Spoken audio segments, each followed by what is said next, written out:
Peace be with you. I'm making this video in order to try to explain what it takes to preserve a society, what it takes to preserve a functional society, and why societies have historically failed.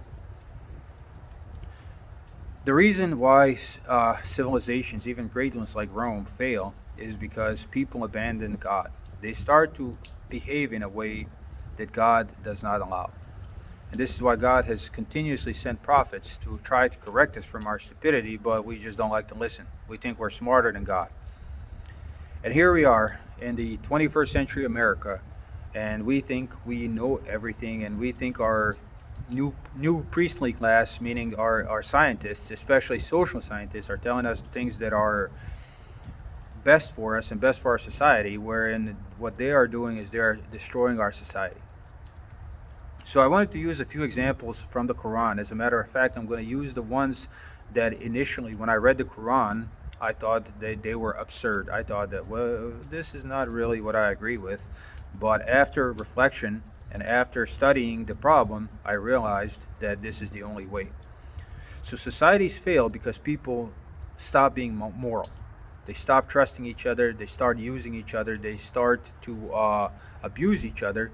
And as that trust among people disappears, as the family structure disappears, the society itself starts to disappear, and eventually you will have wars, you will have civil strife, you will have the destruction. It doesn't matter what kind of technology you have, that same technology is going to be used to destroy society.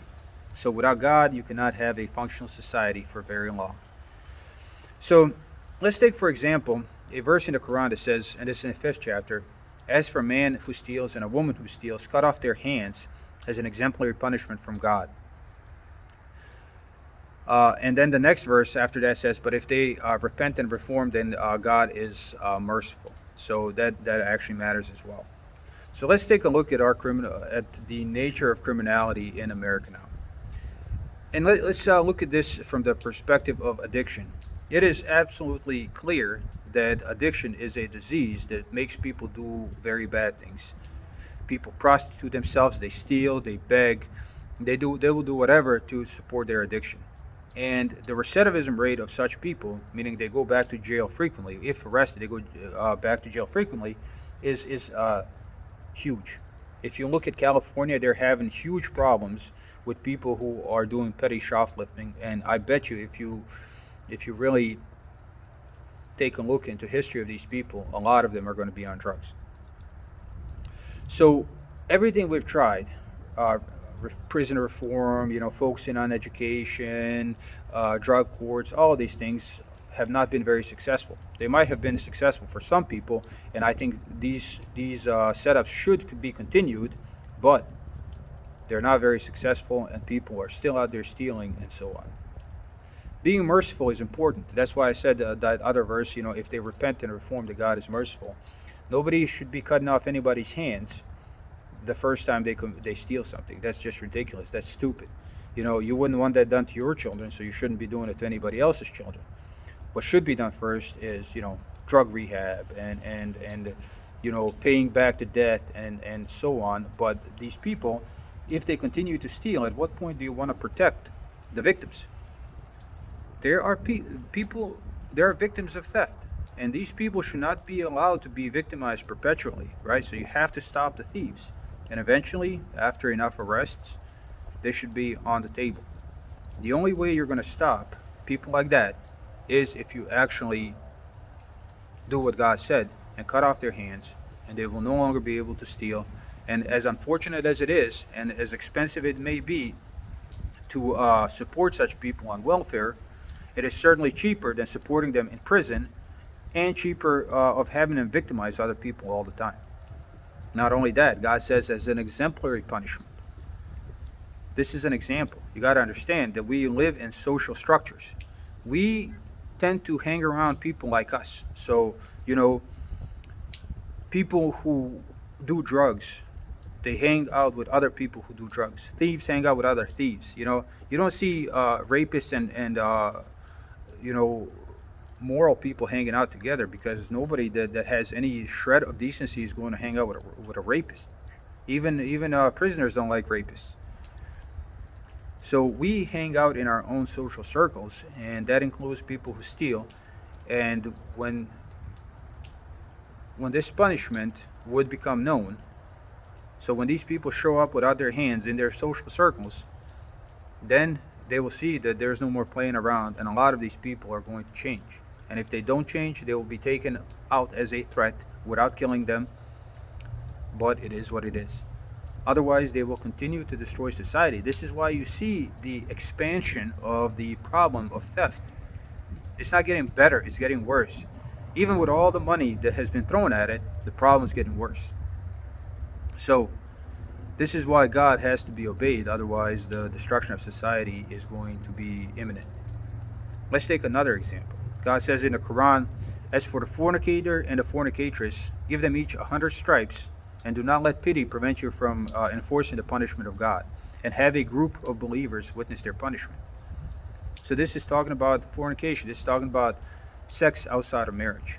And although I know a lot of people that may watch this, they don't even want that. They want to have sex outside of marriage, and that's fine. I understand that, and that will bring about your own destruction. Number one. So if you got, if you get AIDS, if you get any of these diseases, or if you end up with a person that is more immoral than you, and you end up serving this person for the rest of your life, working for them while they out there with somebody else and all that, that's your own problem. That's you did it to yourself because you didn't listen to God. But it is also a tool of control. So adults should be controlling society, not children. This is a tool to control your own children. And if we look at the consequences of this type of behavior, then we will understand why, although as brutal as it may sound, it is a lot better than the alternative. What is the alternative? If you look at our society now, there are nearly 800,000 children being killed every year, and this is what we call abortion. Make no mistake, these are children, and they are being killed. It is ridiculous to say that a cell, that thousands of cells performing cellular functions, performing what they were designed to do inside of a woman's belly, are not alive.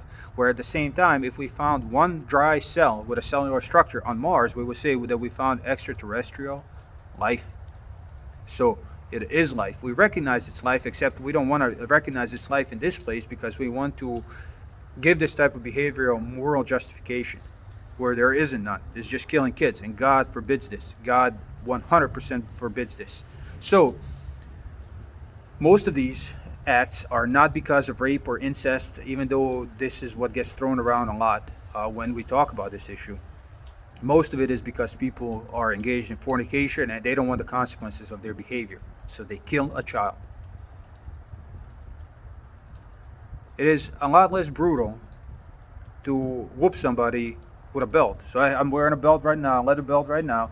It is a lot more humane and a lot less brutal to whoop somebody with 100 lashes with my belt than it is to kill nearly 1 million children every year. You see all this corona stuff? In the United States, not even 1 million people have died yet. 900,000 people have died, and most of those, 80% of those, are like over 60. But we kill way more kids than that, and we don't bat an eye. And then we're wondering, how can we fix this? Education. Oh, you can't teach abstinence anymore. Now you have to, teach safe sex, and da da da da da. And all of these solutions that have been put forth by these experts, most of whom will say that religion has no place in this.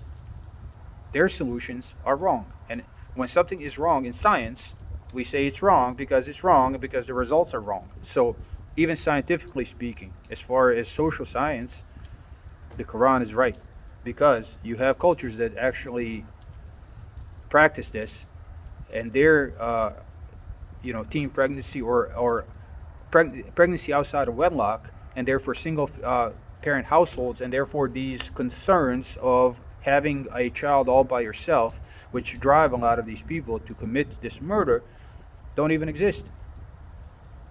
People become moral. They talk to each other before entering into relationships. They find out that they are compatible, or whatever. But it certainly would work out better than what we have now. There are other, God forbids cheating in commerce. God forbids a lot of things that destroy society. What happens when all of us are liars? You can't even trust your friends. Once you kill trust among people, it's all over. Society will collapse.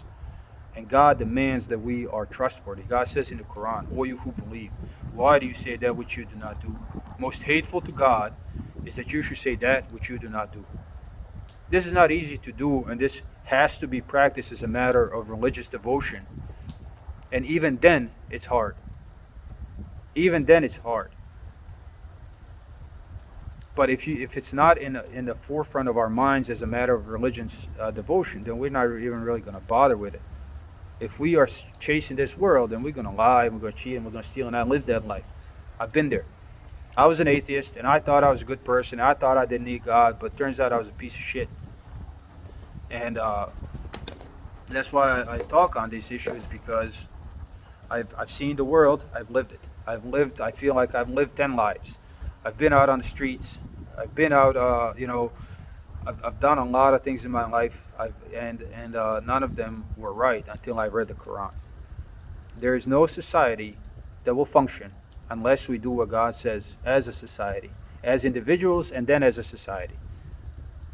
There really isn't. These punishments that are in the Quran are meant there to protect the innocent, to scare the wicked, and to help them become righteous. I wouldn't have done as much evil as I've done had I lived in a world like this, because I wouldn't want those punishments, and it would have helped me. Now, when I die, I'm going to stand before God, and I'm going to have to answer for all of these things that I've done. And I'm going to watch my movie with God, watching it with me, and I'm going to be terrified, because for the first 30 years of that movie, I'm just going to watch despicable stuff, and I can't imagine the horror I'm going to feel as I am presented with hell and watching that, hoping that my later life will outweigh my earlier life. This is reality. We all live and die. In this world, if we want our societies to function, if we want our families to function, if we want to be happy, we have to be aware of God, and we have to obey God, and we have to have an understanding of what this is. It is a temporary training and testing ground. This is boot camp. This is boot camp. And if you don't pass, you're not going to get to enter. And it is hard, but certainly not harder than burning for eternity and feeling that pain for eternity without even death to help you escape. God doesn't ask much from us. All we are asked is to be moral people that are not going to jack up heaven. And we can certainly achieve that if we only struggle. If we only if we only try, all of us can achieve that. And I know that because although I'm not perfect, I am 95% better than I was. And I'm probably more despicable than most people, or at least I was. And I have more inner demons than most people. So if I can do this, then I certainly know everybody can, because God never put upon us anything that we can't do. That's what God says. And we never burden you with more than you can handle. And these moral questions, these moral rules are certainly something we can handle. And if we don't take this burden upon us, not only are we going to destroy ourselves, but our societies are going to be destroyed, and our children are certainly going to live a lot harder lives than we used to live. So that's it.